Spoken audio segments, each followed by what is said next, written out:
Hello everybody, welcome back to the Nocturnal Gaming Network. My name is Xeriua, and today we are once again playing Spaceflight Simulator. And today we pick up where we left off in the last episode, the subscriber critique, where we went through and took a subscriber's rocket, built it, sent it on its mission, did a critique of it of course, and, well, in this case we noticed a problem a little too late. This rover right here, its objective was to go to the moon, collect some information, collect some science, and then it was supposed to head back to Earth, right? Well, there's kind of no parachutes on it.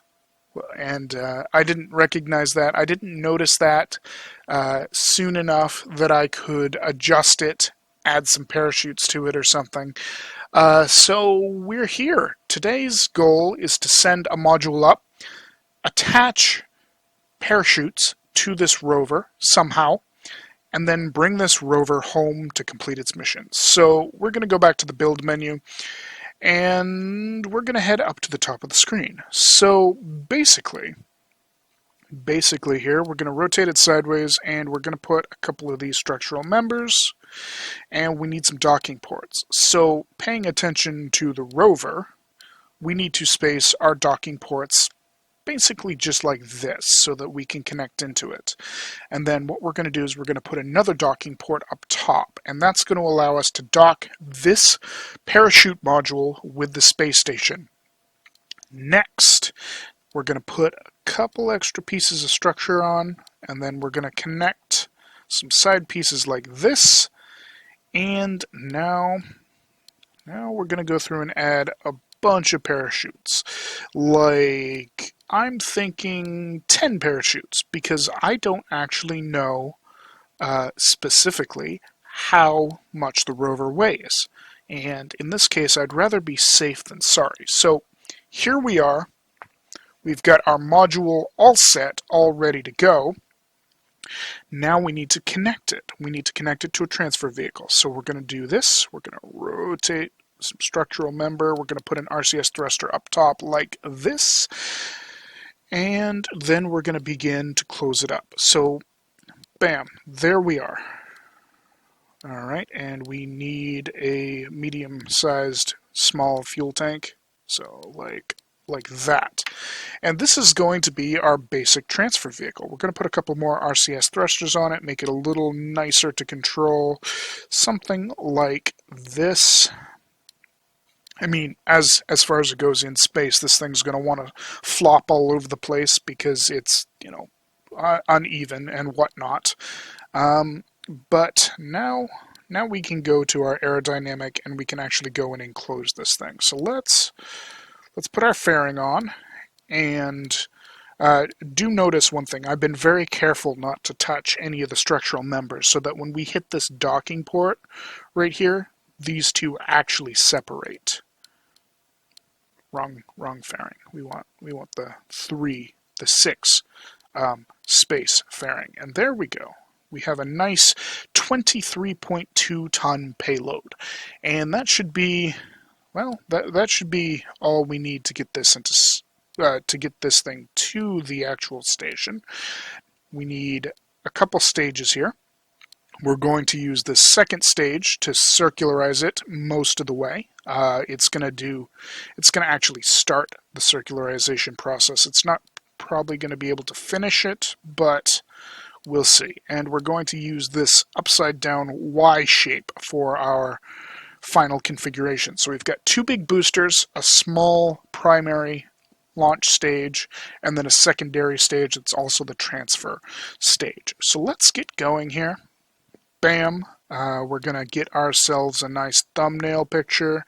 Bam. Something like this right here. I think I may have used something actually like this when I was launching the solar panels for the station into space. So it's going to be similar to those. Now, where we've got such a small, actual boost stage compared to the payload, we have to be careful because if we start turning too soon, we're actually going to be too low and not moving fast enough relative to Earth's gravity, so this thing will flip over and will crash. So we want to have a nice high angle of ascent here. So let's get going. Here we are. We want to start very, very gently rotating ourselves over, to follow a gravity turn here. Like I said, we're going over. Can I recover this? No, I can't. Okay, so like I said, this thing is very unstable. Ooh, I actually recovered it. I did recover it. That's unexpected. I didn't think I would. Alright, so there we are. I'm going to try to salvage this launch. It may not be possible, because we have used a lot of fuel in a counterintuitive way. But we're going to see what we can do here. So we're going to get ourselves going sideways here to try and raise our velocity. Like I said, this thing is very tippy because we've got, a payload that's very long, and we're starting with, well, relatively low thrust to weight when talking about something like, actually, no, extremely high thrust to weight. What am I saying? We have a 3 thrust to weight ratio on this thing, so we're, way higher than we should be. But, we don't want to pack all of the fuel that would technically be required to get this thing launched. So, here we are, up in space. We should probably pop our fairing. Bam, there it goes. There's this. And let's get going on circularizing ourselves here. I don't know if we're actually going to have enough fuel to do this. I really don't. We're going to want to start by following this module, and once we start seeing the apoaps come closer, we're going to want to rotate ourselves radial out here just to make sure that we don't pass the apoaps too much. Where we're this high, because we are at 40 kilometers, we actually could pass the apoaps and not have too much trouble, but well, we don't want to do that, because if we start heading back down towards the planet, then weird things are going to happen. So we're going to keep ourselves fairly radial out here to try and slow the apoaps approach. We are going to pass it, but that's okay. We can just sort of hover here and continue circularizing. It should slow down and eventually start heading back towards us, because it's actually almost stopped right now. Not quite, but any second now it'll start heading back towards us. So here it is, it's heading back towards us. So I think I'm going to go ahead and keep rotating myself over. I need to actually set the station as our target. Ooh, and it's actually in a sort of elliptical orbit, a very slightly elliptical orbit, but it is still an elliptical orbit, so we're going to have to just be careful about that. I'm going to go completely prograde here, and I'm just going to let whatever happens happen, and we're going to finish circularizing ourselves. Our apoaps is going to go behind us. This should hopefully save a little bit of fuel as far as it goes when we actually do the circularization, because we're not using the fuel to keep pushing ourselves away from the planet. So we've reached orbit, and we are going to push our apoaps up to meet this rocket here.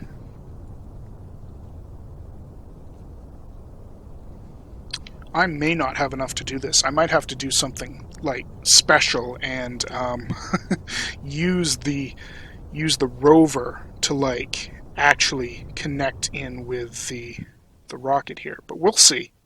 We'll see what we can do. We'll get it one way or the other. 48, 49, and 250, please. Thank you, 250. Now, here's the part that's going to be iffy, actually doing the docking procedures with this little teeny amount of fuel. So we're going to go here, 2 apoaps. We're going to raise our periaps and see what we can get for an approach. Hopefully we can get a nice close approach on this thing. So, not going to happen. Okay, we're going to have to go around a couple times.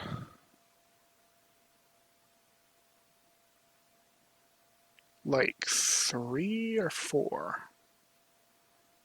Because we're getting closer with each time around. So let's see. Okay, so that one actually does give us a pretty close approach. Let's do this.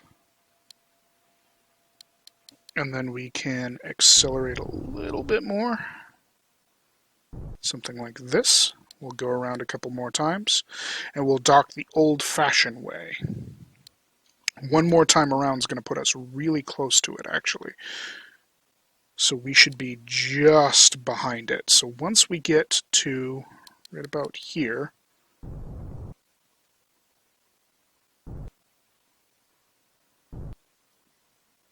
all right. We're very close now. Let's see if we can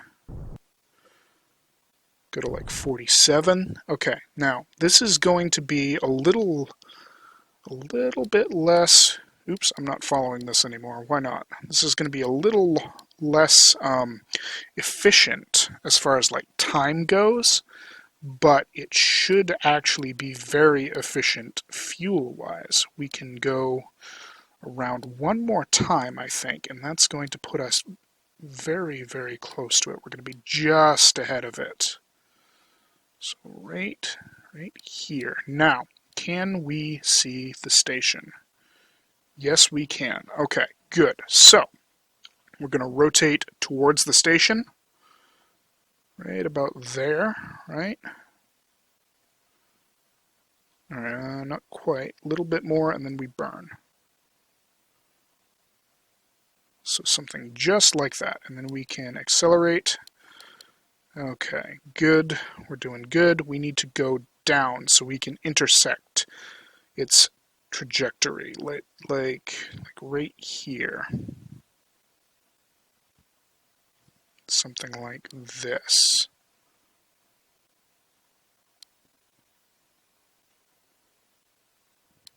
Alright, that's like perfect right there, actually. So now we want to rotate to the left, facing left relative to the station, and we're going to wait until it gets close to us, something like this. There we go. Uh-oh. We need RCS. There we go. Now the problem with this RCS is it's going to drain our fuel very quickly. Alright? So something like this. And then we can go left and use just a tiny puff of fuel here.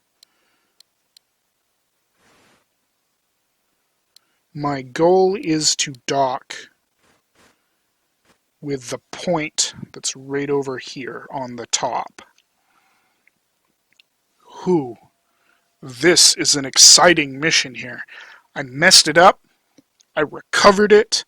Like, tragedy almost struck, and then we still just barely have enough fuel to actually go through and do the mission, as long as we're, really, really careful.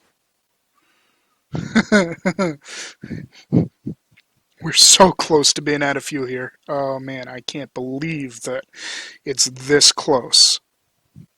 It's almost like I planned it. I mean, I really didn't. I really did fail when it came to launching it, and then, try and trying to fix the problem. But here we go. We're on a docking intercept with this thing. We just need to wait a little tiny bit more. Ooh, ooh, ooh. Come on, we can do it.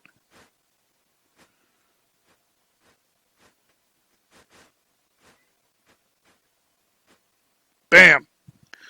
Escaped moon's sphere of influence. What? Where are we? 250 by 247. Okay. I don't know why. I don't know how, but apparently we were in the moon's sphere of influence. So let's use our RCS thrusters on the station to actually get our orbit fixed. Oh dear. Hey. Out of fuel. I'm not out of fuel. Okay. Alright. Don't you do this.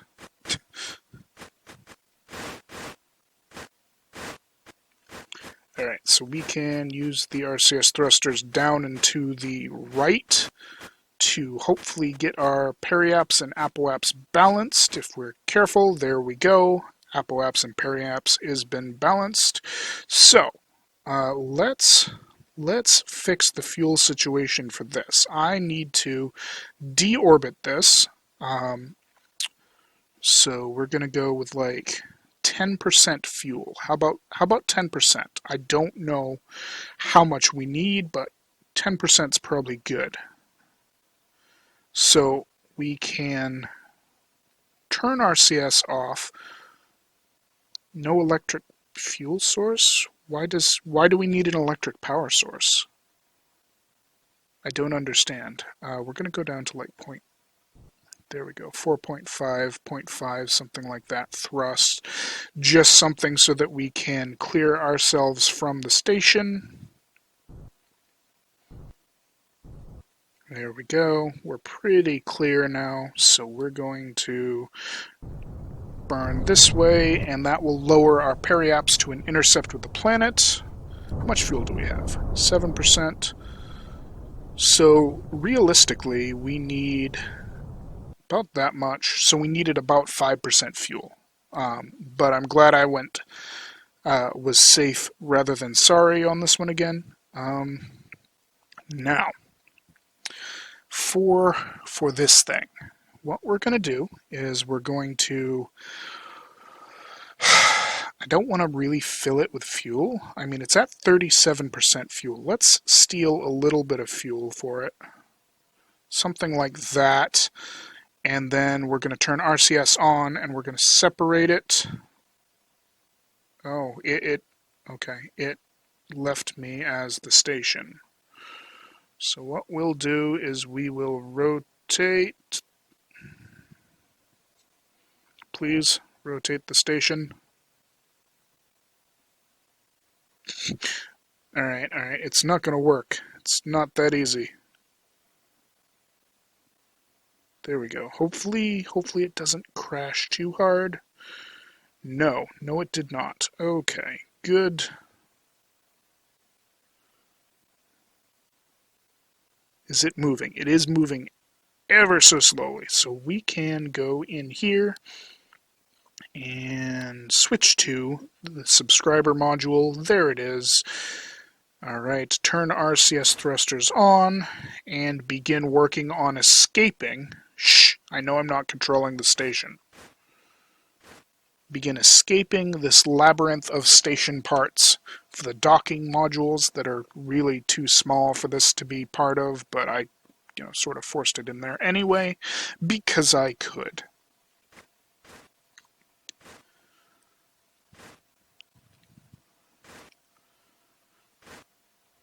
Alright. There we are. We're out. Rotate ourselves to approximately the right angle, something like this. And then we can just, wait for a second or two or three as we begin to make our way to connect with the parachute module.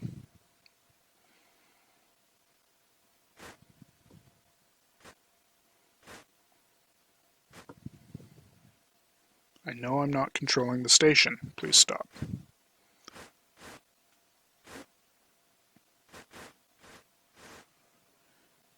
Alright, and here we are. We are threading the needle. Not really. I mean, it's pretty easy docking. There we go. Docked right up.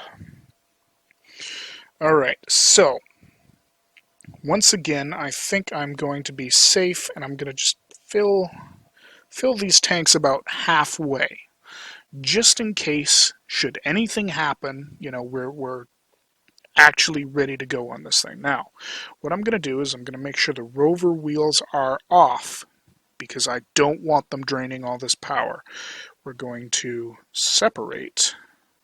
Which one does it put me as? It does put me as the rover here. So, we're going the right way. We can turn off RCS, and we can rotate this thing and just use our ion engines to gradually, there we go, gradually turn us around and get us heading in the right direction.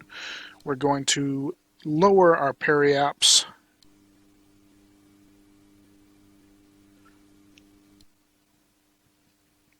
And we are losing power, but that's okay. We don't actually need that much power here. We just need to get ourselves into the atmosphere.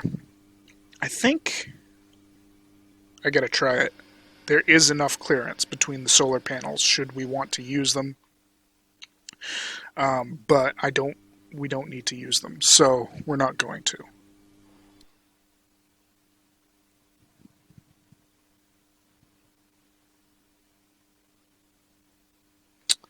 Alright, so what I want to do is I want to lower this to about 25 kilometers again, just like the last time. I mean, we could even go lower. We could go straight to like 20 kilometers or something like that. No, I'm gonna go to 25. We're gonna do a nice re-entry, nice slow re-entry. We might have to go around like twice, but you know, that'll be fine. All in the name of saving fuel.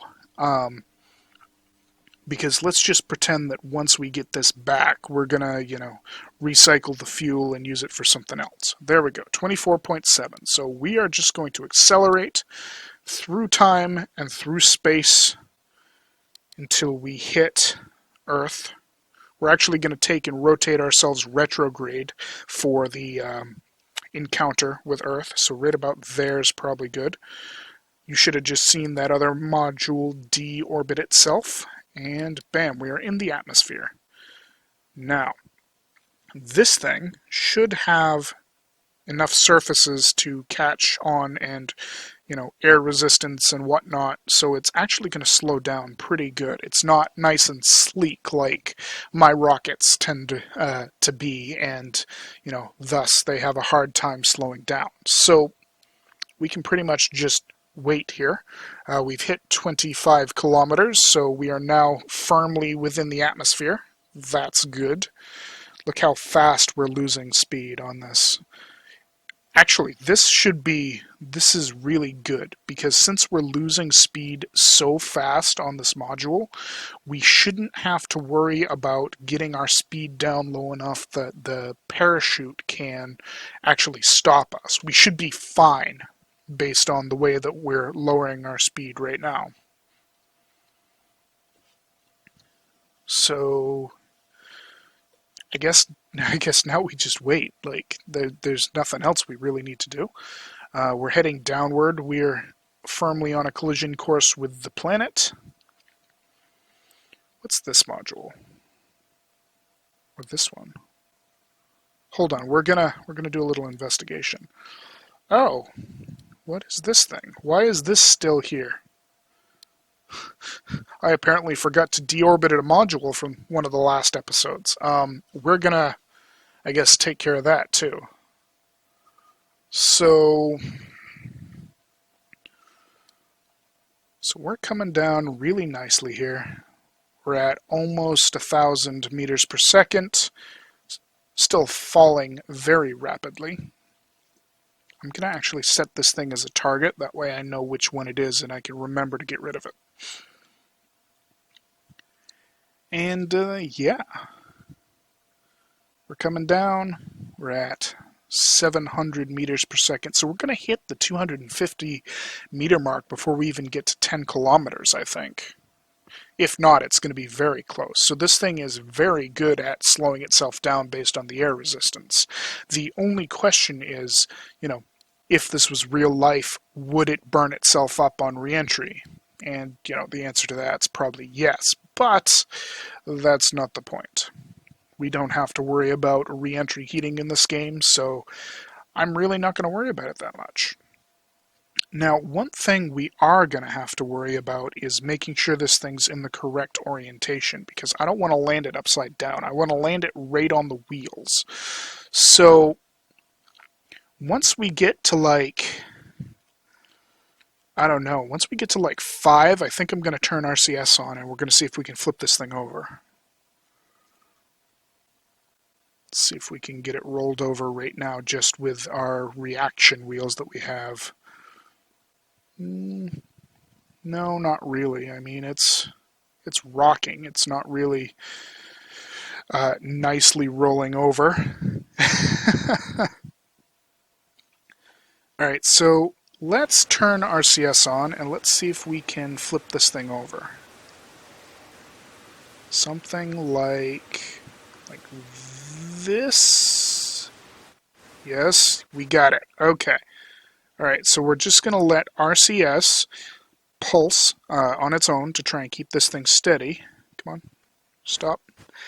And, alright, we're in the parachute's deployment range. We're actually going to wait a little bit. We're going to wait until 1,000 meters here. That way we don't have to wait for literal ever as this thing slowly decelerates here.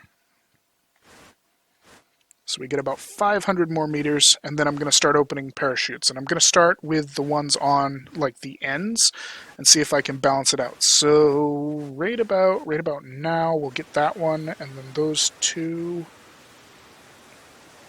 Alright, bam, and then the 2 cap parachutes. And we should be able to turn RCS off without any trouble. Alright, where are we? We're at a decent height above the Earth. Here we are. Where are we going to land today? We are going to land in the Pacific Ocean. At least I'm assuming that's going to be the Pacific Ocean there. It could be...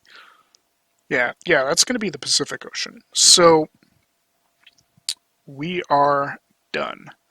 We just need to wait for it to coast the rest of the way down. We have 350 meters to go. And we should be hitting 100 meters here, so the parachutes will open up directly. We won't have to worry about smashing into the ground ahead of time. Or will we? Actually, it might be fairly close. Maybe I should turn my electric thrusters on here just to make sure that we slow down enough. There we go. We did hit... Alright, good. We did hit the 100 meter mark. I mean, technically, we should be at sea level, considering we're going to hit the ocean, but you never know. There we go. Nice, slow descent. Let's see if we can zero out our speed. I don't think we can, because there shouldn't be enough thrust in this thing to do it, but... Yeah, no. No, we can't, but oh well. Bam. So there we are. We have returned home. And if we go to recover, we will see that this reached a low Earth orbit. It entered the moon's sphere of influence, entered the moon orbit, landed on the moon surface, and escaped the moon's sphere of influence, and came back. Now, one more quick thing. We need to switch to this thing because we need to deorbit it. And I apparently forgot about this. I don't know which rocket this one's actually part of, but that's okay. There it is, periapse of 0. Okay, so it is successfully deorbited. We can switch back here to the station because the station once again needs to be reset. Oh dear, I've lost my actual buttons.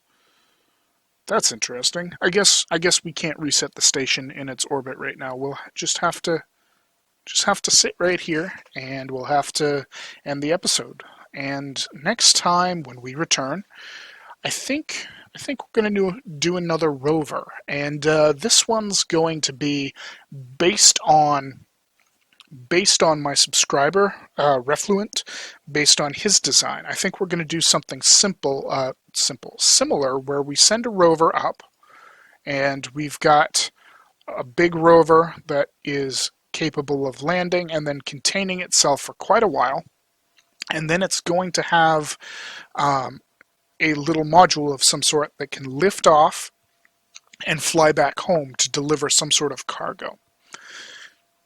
So that's going to be it for right now. Thank you all so much for watching. My name's Xeriua, and this is the Nocturnal Gaming Network bringing you Spaceflight Simulator. Have yourselves a wonderful night, everybody.